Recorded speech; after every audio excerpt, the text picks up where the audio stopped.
નમસ્તે વિદ્યાર્થી મિત્રો, આપણે 14મા પાઠ વિશેની વાત કરતા હતા. હવે આ 14મા પાઠના છેલ્લા ભાગ વિશેની વાત કરીએ છીએ. આમ તો તમે જાણો જ છો કે આ વર્ષે કોરોનાની મહામારીને કારણે આપણા સિલેબસમાંથી કેટલાક પાઠ દૂર કરવામાં આવે છે, ડિલીટ કરવામાં આવે છે. એમાંથી આ 14મો પાઠ અને છેલ્લો પાઠ 26મો પાઠ, આ બંને પાઠ પણ ડિલીટ કરવામાં આવે છે.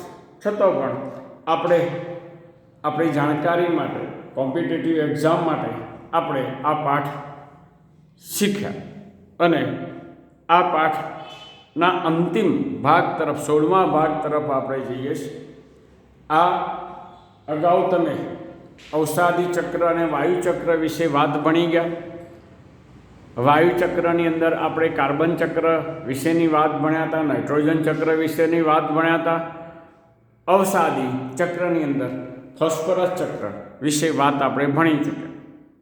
ગઈકાલે આપણે જોઈ ગયા હતા કે આ ફોસ્ફરસ ચક્ર જે છે એ કેવી રીતે મહત્ત્વનો ભાગ ભજવે છે, કેવી રીતે આ ચક્ર ચાલ્યા કરે છે, એના વિશેની વાત આપણે ભણી ચૂક્યા હતા.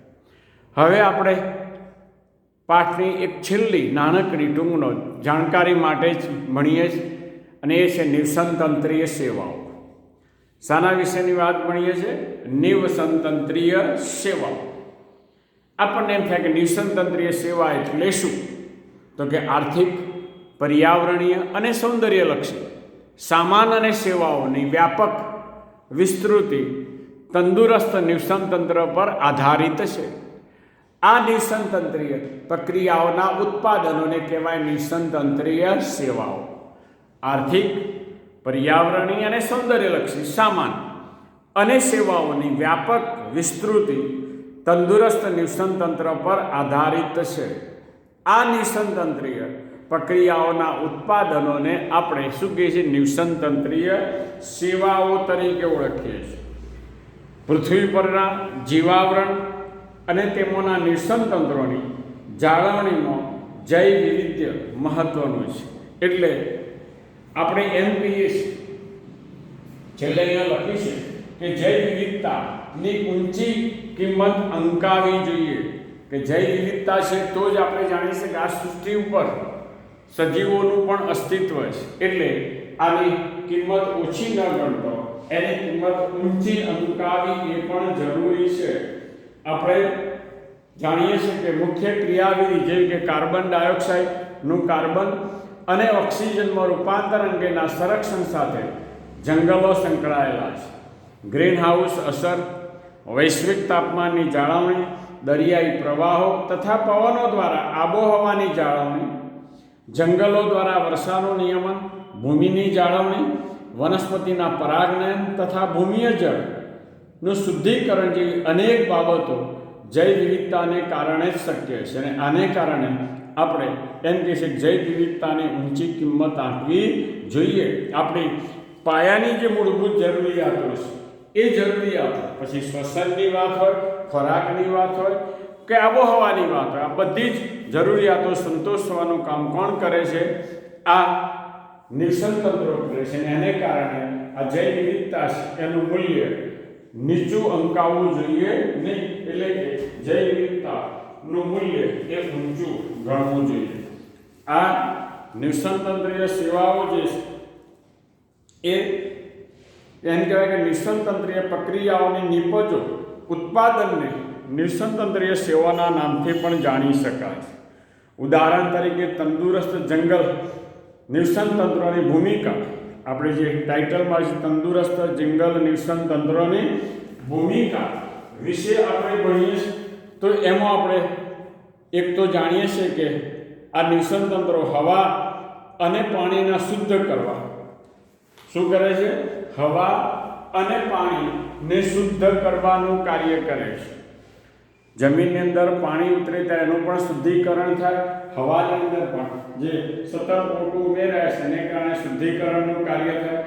આ જ રીતે આપણે કહીએ છીએ કે દુષ્કાળ એટલે કે અનાવૃષ્ટિ અને પૂર એટલે અતિવૃષ્ટિ ઘટાડવા પોષકોનું ચક્રીયકરણ, જમીનને ફળદ્રુપ બનાવી, વન્ય જીવન વસવાટ પૂરા પાડવા, જૈવ વિવિધતાને જાળવી રાખવી, વિવિધ પાકોના પરાગનયનમાં સહાયકતા કરવી, કાર્બન માટે સંચય સ્થાન પૂરું પાડવું અને સૌંદર્યલક્ષી સાંસ્કૃતિક તથા આધ્યાત્મિક મૂલ્યો પણ પૂરા પાડવા વગેરે છે.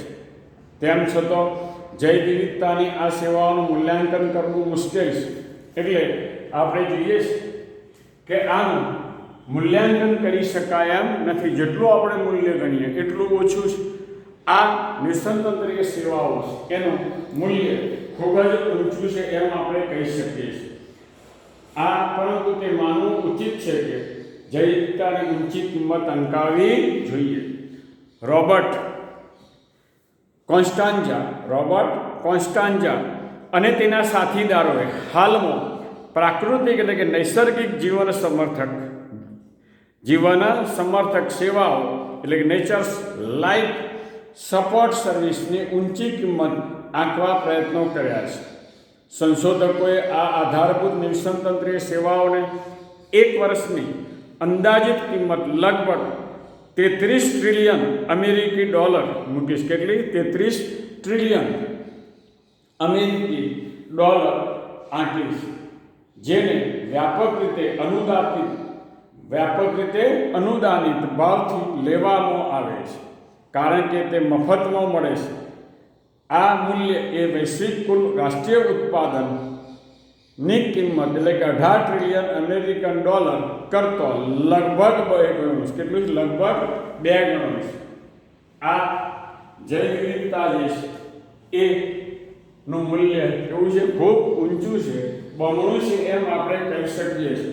એટલે કે વૈશ્વિક કુલ રાષ્ટ્રીય ઉત્પાદન એટલે કે આપણે કે જીએનપીની કિંમત 18 ટ્રિલિયન અમેરિકન ડોલર કરતો લગભગ કેવું છે? 2 ગણું છે. આપણે જાણીએ છીએ કે આ નિઃસંતંત્રીય એક વર્ષમાં 16 થી 54 ટ્રિલિયન એટલે કે 10 ગુણ્યા 12 યુએસ ડોલર જેટલું થાય છે. કેટલું? 10^12 જેટલા યુએસ ડોલર જેટલું થાય છે.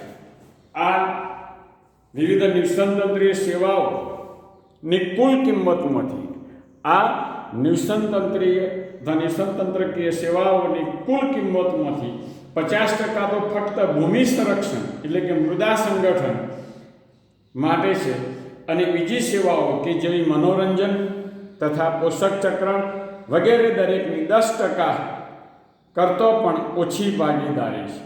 વન્ય જીવન માટે આબોહવા નિયમન તથા વસવાટનું મૂલ્ય લગભગ પ્રત્યેક માટે 6% જેટલું છે. કેટલા? પ્રત્યેક માટે 6% જેટલું છે. આ રીતે આપણે જોઈએ કે નિઃસંતંત્રીય સેવાઓ છે એ સેવાઓનું મૂલ્ય ખૂબ જ ઊંચું છે. અને આ રીતે આપણે આ નિઃસંતંત્રીય સેવાઓને આપણે એમ કહીએ કે જૈવ વિવિધતા જે છે એ જૈવ વિવિધતાની કિંમત ખૂબ ઊંચી હોવી જોઈએ, અંકાવી જોઈએ, નીચી ગણવી જોઈએ. કારણ કે જૈવ વિવિધતા છે તો જ આ સૃષ્ટિ પર સજીવોનું અસ્તિત્વ છે. આપણે અહીંયા ભણી ગયા કે પછી આબોહવાની જાળવણીની વાત હોય, પર્યાવરણની જાળવણીની વાત હોય કે સજીવોના ખોરાકની વાત હોય, રહેઠાણની વાત હોય, આ બધા વિશેની વાત આપણે ભણી ચૂક્યા. અને આ ઉપરથી એટલું તો આપણે કહી શકીએ છીએ કે નિઃસંતંત્રીય સેવાઓ જે છે એ સેવાઓનું મૂલ્ય નીચું ન અંકાવવું જોઈએ. આર્થિક વાત હોય, આપણે જાણીએ છીએ કે જંગલોમાંથી લાકડા મળે છે, ઇમારતી લાકડું મળે, ગુંદર મળે છે. એટલું જ નહીં, પ્રાણીઓ માટે ઘાસ મળે, એના ડાળીઓનો પાનાનો ઉપયોગ થાય.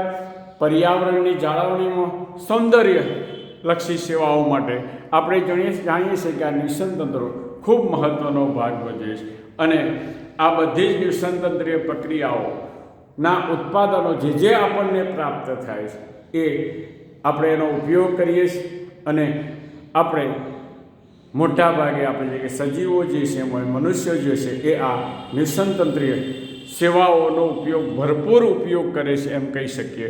અને આ રીતે આ નિઃસંતંત્રીય સેવાઓનું મૂલ્ય કદી પણ નીચું ન આંકવું જોઈએ અને એમ કહે છે કે નિવસનતંત્રીય સેવાઓ જે છે એનું મૂલ્ય એ જૈવ વિવિધતાને આભારી છે. એટલે જૈવ વિવિધતા પણ જળવાઈ રહેવી એ જરૂરી છે. જૈવ વિવિધતાની જાળવણી થવી એ જરૂરી છે. આ રીતે આપણે આ છેલ્લા પાઠના છેલ્લા ટોપિક વિશેની વાત કરી. અહીંયા આપણે આ પાઠની વાત પણ પૂરી કરીએ છીએ. હવે છેલ્લો પાઠ પર્યાવરણીય સેવાઓ, પર્યાવરણીય સમસ્યાઓ વિશેની વાત જે પછી ભણીશું. અસ્તુ.